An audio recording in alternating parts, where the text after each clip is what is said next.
Episode of Undefeated. I am your host, Bree Franklin, co-founder, president, and CEO of the Prosperity Project. And we are back for yet another exciting conversation. We're getting very well into our first season, and it's just been some great dialogues that have come about as we discuss all things at the intersections of finance and career development and overcoming debt, of course. Today's guest, we have someone who I've had the pleasure of getting to meet on a number of occasions. We're both part of the FinCon, which is short for Financial Convention Community. We both attended last year's in Orlando, met again at a pop-up that they had in Atlanta this summer, and then again at the 2023 FinCon down in NOLA. So pro tip to anyone who's looking to get more into the financial circuit, that's a great place to plug into. There's such a robust community of attendees. Hundreds, if not maybe a few thousand people show up. They've been going since the early 2010s. There's so many wonderful creators who are bringing their work and their specific niche to the mainstream. They've got podcasts, they've got blogs, businesses, you name it. So really excited to dive into today's conversation, which is entitled Toxic Money Traits. So quick word about Tiffany. She is the creator and host of her show, Money Talk with Tiff. She is a single mom of two boys, going to school full-time and working two jobs, trying to make ends meet, and has now become an accredited financial counselor, finished her MBA, and had a successful career in HR to improve her financial situation and help others along the way. So my pleasure to welcome Tiffany Grant. Hello, hello. Thank you so much for having me. Oh, thank you for being our guest and that we were able to get things rescheduled. I'm glad you are healed up and ready to dive in. We've been looking forward to having you. So if you could just share a couple words. I know I gave the main overview from your bio, but just if you would fill in those blanks with some of the more nuanced points of your incredibly accomplished career and the work that you're up to. Yes, well, you did so well. Like, where do I begin with that? But I will say that currently I am a student studying. I'm a PhD student in social work because of the topic that we're talking about today. And so I'm excited to share with the audience some of that information and just some things that they can think about as they move forward in their financial journey. That's wonderful. And I really want to shine a light on some of those things. I feel like these past few run-ins, right, were almost a precursor to this conversation. And when I heard you speak at the Atlanta pop-up in July, you touched on some things that I was starting to get a sense of, but then you gave it vocabulary and you shared things with the audience about things like underspending and how you can be so financially traumatized that it actually holds you back from just handling business because you're that scarred and scared about spending money, because of prior experience, whether that was being in crippling debt or just never having enough to go around. So could you like sort of build on that focal point about how past money trauma can impact people's behavioral nature? Yeah, for sure. So, first of all, I want people to understand that how you handle your money, it's not really a physical thing. It's more a mental thing, a psychological thing. A lot of how we shape our spending habits, shape our beliefs about money, it all comes from our environment. So, whether that is, from growing up in a household where it was a bunch of spenders or in a household where you didn't have much, or as you got older and you got your own money, maybe you mishandled it at one point and now that shapes your future.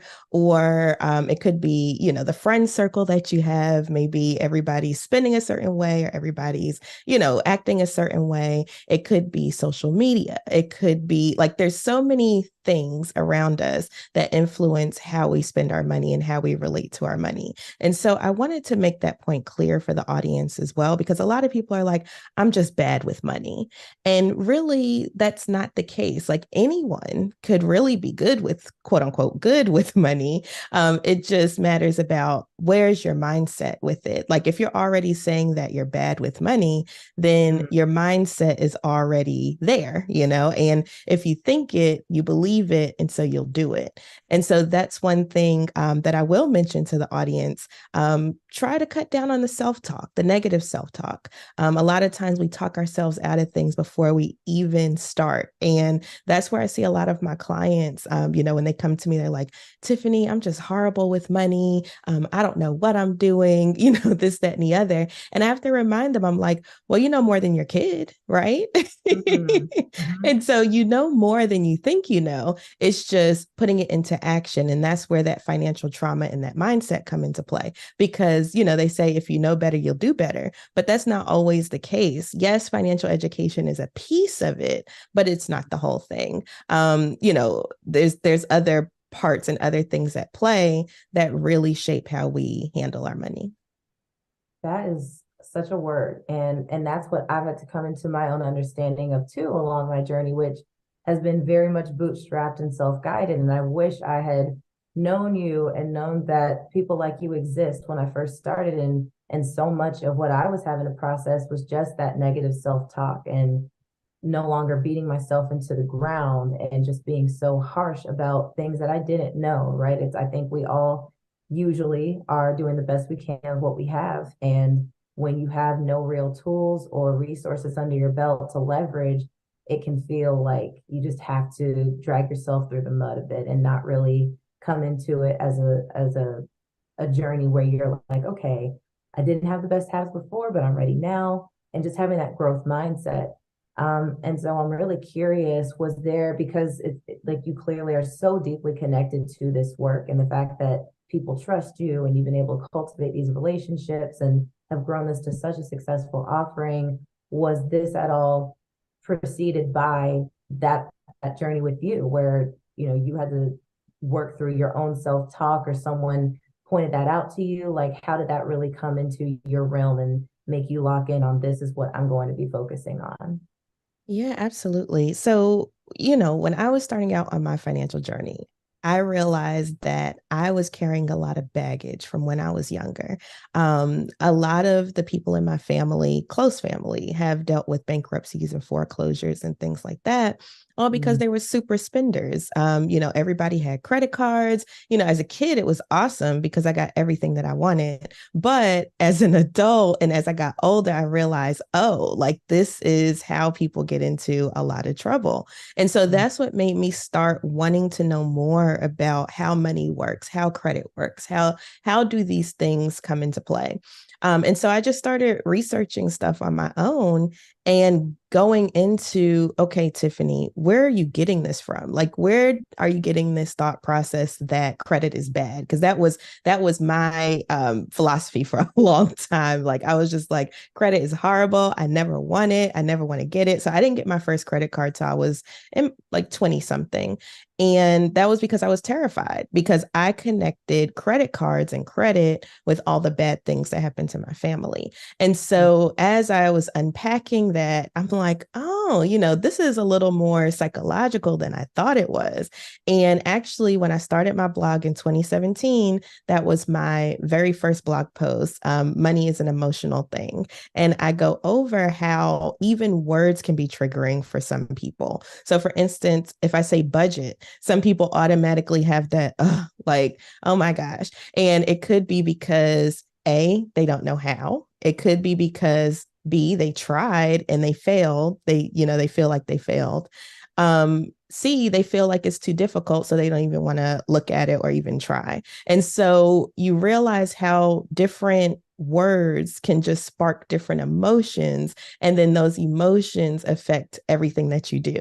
And so that was my very first blog post. And that's when I started making the connection like, this is a powerful thing. And I also realized, well, if you get the mind right about it, then the sky could also be the limit. Because, as you said, I was a single mom. I had my first son. I was pregnant with him when I was 17, had him at 18.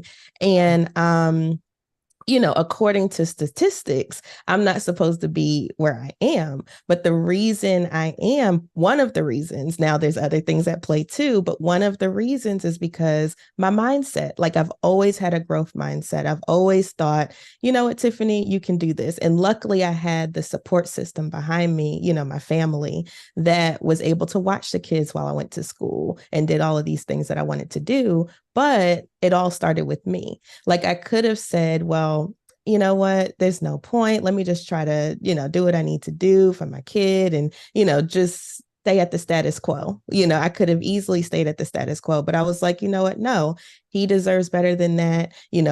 As I have my future kids, they deserve better than that. And I'm like, I got to be the best person that I can be for myself, but now also for these kids. So I went on a tangent, kind of went off track, but that's kind of how I got started with this and realized how important this was, this mindset thing when it comes to your money. I don't think there's ever such thing as going off on a tangent or off track because this everything you shared is so invaluable, and I'm just like aggressively nodding my head outwardly and inwardly as I heard you speak on so many things. I really want to single out the piece where you mentioned the the example that you had to follow growing up and just seeing people around you, and where you said as a kid it was awesome, but then as you got older you saw, oh, there were actually consequences for that, and that was not reflective of the true financial situation. And for me, as I think back on how I lived a very similar thing, it's basically a situation where it didn't feel like I was a have not, like, because it was intentionally done to make sure that my brother and I, that we were, always comfortable and didn't have to worry about, where things were coming from. But it's like, right, that third eye sorts of starts to open as you age, and then you become more personally responsible. And then you're just a lot more privy to, oh, everything wasn't like it seemed. And that actually was, really reckless and kind of risky behavior. So I really just applaud you, right, for deciding to disrupt that cycle and to, do your best to improve upon that model for your boys. And so that way they are not having to pick up the pieces from scratch and figure out up from down. It's like mommy's got us covered, which I think is a beautiful thing.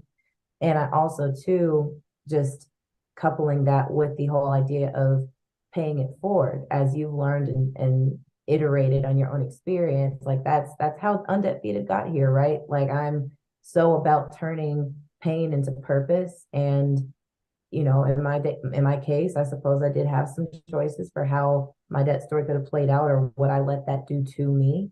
But I always was just of the mindset that if I had to be that sort of guinea pig or scapegoat or whatever, to like bear the brunt of it, so that way it can inform my approach for helping others who are going through it or are susceptible to it.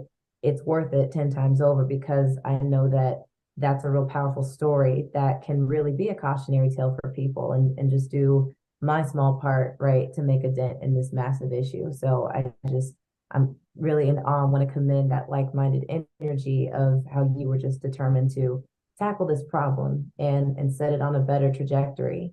So if you could next just share a couple of those key things, that you usually will instill into clients, and I guess just what that um, procurement journey is. I mean, I know people are coming to you and they're finding you, you go to events, you have a presence, but if anyone here is watching and they're hearing you speak on this and they're like, how do I get in front of her? And what can that be like in my case? How can people, yeah, take advantage of everything that you are providing and, make it so that this is the last day that they have to have that negative self-talk, right, journey going on in their life? Yeah, so I guess I'll say first, don't go it alone. Like it is so much easier if you have someone that has seen it all, done it all, and has experienced mostly everything, whether it was me or with my clients, to kind of give you that guidance. I tell people all the time, usually people don't come to me until like it's bad, like and they don't know what else to do. But if you can come to me before it gets there, then we'll have better leeway, better headway that we can use, better leverage to turn things around. Now, don't get me wrong. Like I said, people come to me all the time where it's like, oh my gosh, I don't know how I'm gonna pay my bills next month. And Mm. that's fine too. And I want people to understand this help is not that expensive. Okay. I keep that part of my business pretty low, just so I can serve the people that I want to serve. So, it doesn't hurt to have a conversation. And I think that's one of the biggest things that people are like, what, when we do have a consultation call, because they think is like a lot of times people that don't think that they're worthy of the help or they don't have the money to get the help, they're like, oh my gosh, I don't even want to try. I don't even want to embarrass myself because, this person's just going to laugh at me. And the reality of the situation is there are people like myself that do offer services regardless of your income. So you want to make sure that you have these conversations. And even if I'm not a good fit, there's other people that can help as well. So don't feel like you have to suffer alone. There is help out here. Now, I will say, though, that is part of some people's financial trauma is that they tried to reach out before and they hit a brick wall. Maybe the person said, maybe they went to a financial advisor and they didn't have enough assets under management or what have you. And so they got ghosted because I've had clients come to me with that situation. And that does form, financial trauma. But I will say, even if you get one no, that's not all the no's. And there's a lot of people out here like me that do this work and we love it. And so please make sure that you reach out. Also, and this is one thing, because we were going to get into toxic money traits. This is one thing I'll mention too. Number one, a lot of people just ignore their situation, and that can have detrimental effects in the long term and the short term. So I always tell people start with just getting to know your numbers. Just sit down and write out how much do I make? How much do I spend? What does that look like? How does that feel to me? And do I want to make any changes? Now, there's some people that don't need changes. They just they just never gone through the process. And once they do, they're like, oh, it's not as bad as I thought, that type of thing. I have that happen too. But the first step is to stop ignoring your situation. Start today. Like open that bill that just came, open that letter from the IRS, all these different things that we just avoid. But really what happens is it compounds the situation. So, check your bank account. And I know sometimes like I've had clients where even that's painful. Like, I don't know how much I have in my bank account right now. I'm scared to look.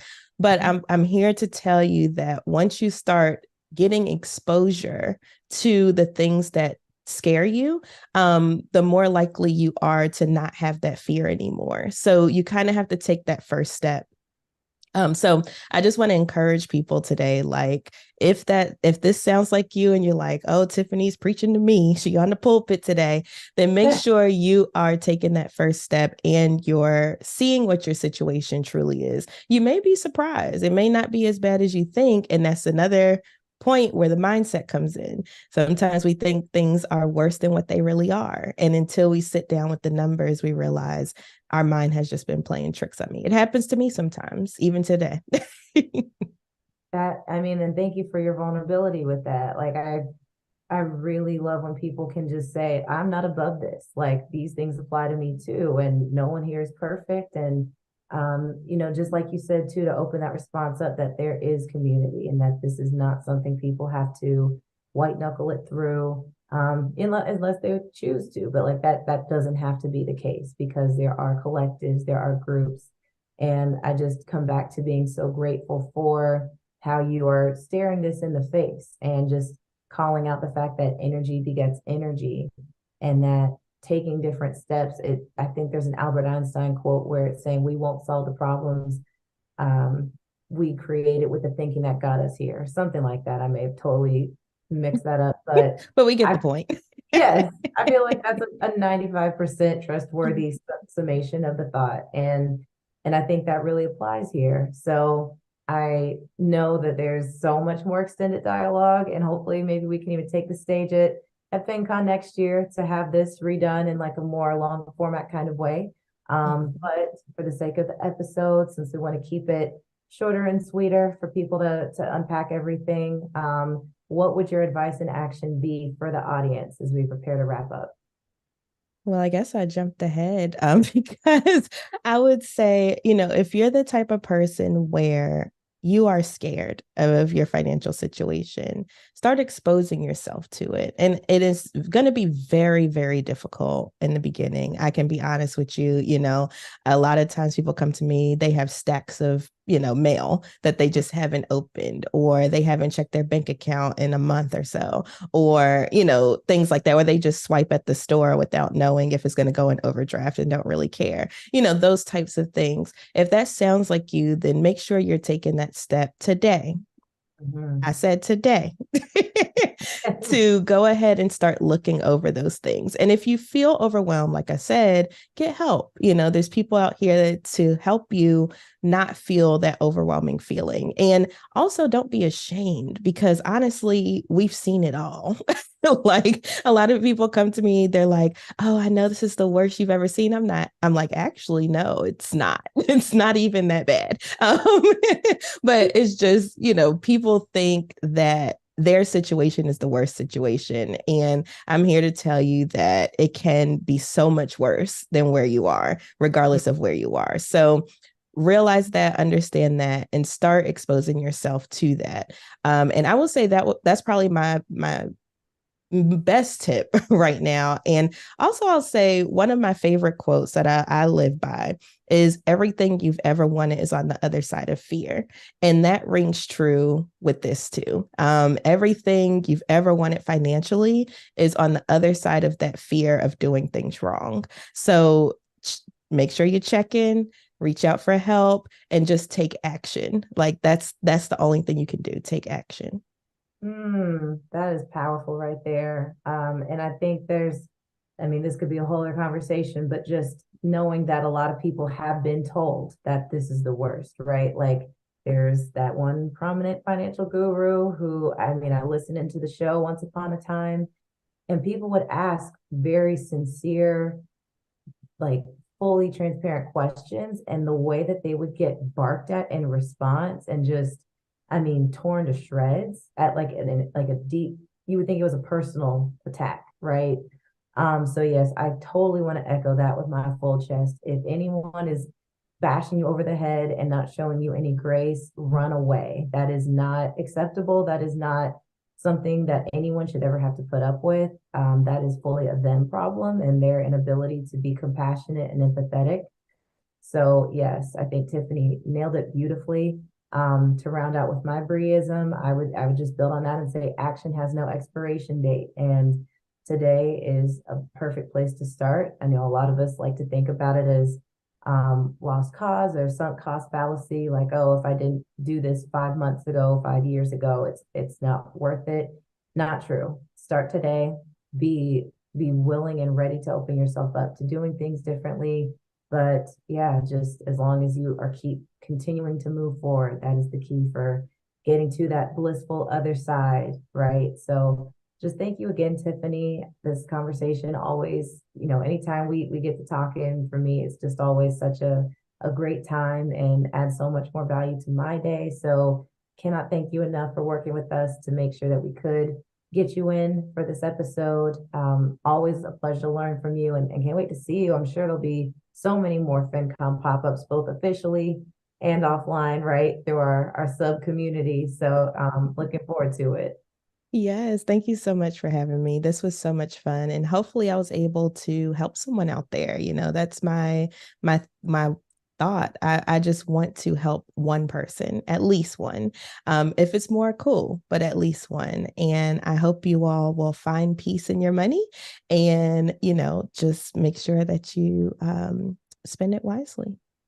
Amen and amen. Oh, and also too, where can people find you? What are your handles? Ah, yes, yes.